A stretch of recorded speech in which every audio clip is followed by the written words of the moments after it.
শেখ হাসিনা কন্যা সাইমা ওয়াজেদ পুতুলের অবৈধ সম্পদের খোঁজে মাঠে নেমেছে দুদক। তার প্রতিষ্ঠিত সূচনা ফাউন্ডেশনের খোঁজে ধানমন্ডি সুধা সদন সহ বিভিন্ন স্থানে অভিযান চালায় সংস্থাটি। এদিকে এদিন অবৈধ উপায় ও ক্ষমতার অপব্যবহার করে আওয়ামী সরকারের সাবেক প্রতিমন্ত্রী ও এমপি সহ একাধিক ব্যক্তির বিরুদ্ধে মোট 4টি মামলা করেছে দুর্নীতি দমন কমিশন। সকলকে নিয়ে সুন্দর আগামী গড়ি। সূচনা ফাউন্ডেশনের নামে প্রতিষ্ঠান খুলে দুর্নীতি করেছেন শেখ হাসিনা কন্যা সাইমা ওয়াজেদ পুতুল। প্রভাব খাটিয়ে উপঢৌকন প্রকল্প বাগিয়ে নেয়া এবং রাজস্ব ফাঁকির অভিযোগে প্রতিষ্ঠানটির বিরুদ্ধে গত ২৬ জানুয়ারি অনুসন্ধানের সিদ্ধান্ত নেয় দুর্নীতি দমন কমিশন। তারই ধারাবাহিকতায় বুধবার ধানমন্ডি ৩২ ও সুধা সদনে প্রতিষ্ঠানটির দুটি ঠিকানায় অভিযান চালায় সংস্থাটি।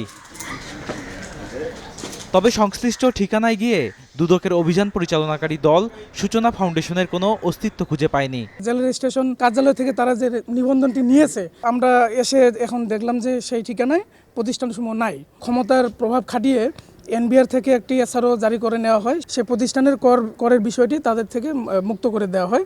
আশেপাশের ভবনগুলোর নিরাপত্তা রক্ষীদের দাবি ৫ আগস্টের আগে এখানে পুতুলের আনাগোনা থাকলেও শেখ হাসিনা সরকারের পতনের পর আর কাউকে দেখা যায়নি।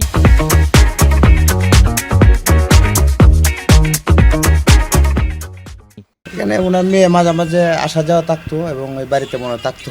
তবে এরকম একটা ফাউন্ডেশন নামে একটা অফিস ছিল, সেটা আমরা জানতাম। ৫ তারিখে গন্ডগোলের পর থেকে এই ভবনটা তালা মারা।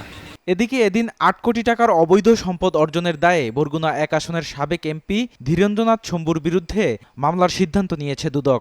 এছাড়া শম্ভুর ১৬টি ব্যাংক হিসাবে প্রায় ৪২ কোটি এবং তার স্ত্রীর ৬০টি ব্যাংক হিসাবে প্রায় ৮.৫ কোটি টাকার অস্বাভাবিক লেনদেনের অভিযোগে আরও একটি মামলার সিদ্ধান্ত দুদকের।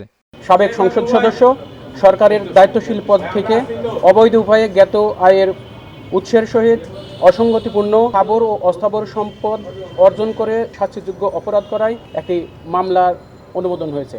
অন্যদিকে উত্তরা ফাইন্যান্স লিমিটেড থেকে অবৈধভাবে বেঙ্গল গ্যাস লিমিটেডের নামে প্রায় ৩ কোটি এবং কাজী এনার্জি রিসোর্সের নামে ১.৫ কোটি টাকা আত্মসাতের অভিযোগে সাবেক প্রতিমন্ত্রী আব্দুল ওয়াদুদ সহ ৮ জনের বিরুদ্ধে মামলা করেছে দুদক।